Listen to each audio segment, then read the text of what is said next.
बाबा नवीन बाबू एने बिजू पट्टनायक जो इंडिपेंडेंस रे रोल थिला खाली इंडिया रो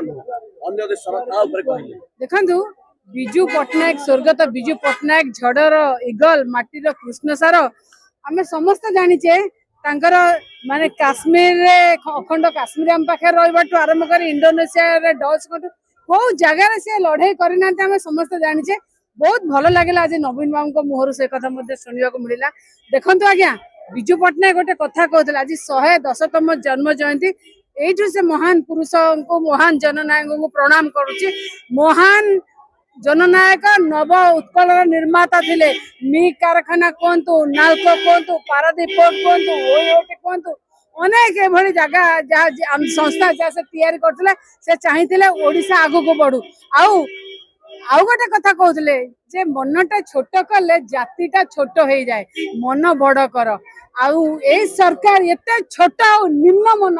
कहीं मु कहूँ ये आज्ञा 5 मार्च बिजू बाबू को जन्म जयंती पंचायत राज दिवस रूपे पालन करा छुट्टी घोषित होता छोट मना निम्न मना सरकार आसिक बंद कर ये हूँ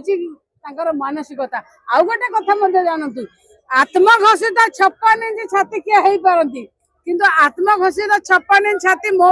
नेता जे स्वर्गत बापा बिजू पट्टनायक केबे कहि नथिले किंतु आपण जानतु देखिबे आज भी बिजू पट्टनायक संग्रहालय रे जो इनर गंजी जे पिंधा हुए ताको मापी देबे मोपा हैला से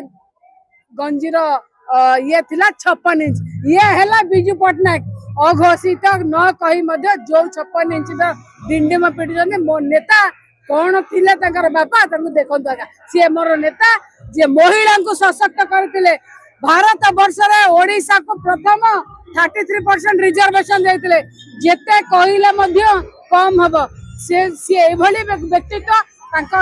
बाबद कहार शक्ति मो पाखे ना समस्त को धन्यवाद जय श्री जगन्नाथ वंदे उत्कल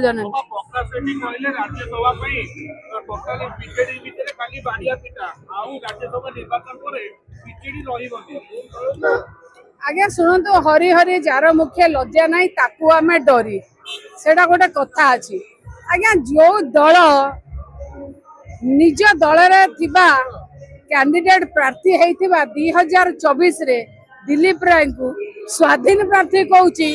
दल रु सस्पेंड होई नांती किबा से इस्तीफा देई नांती से दलर देहियांग ठारू आ कोन आशा करबा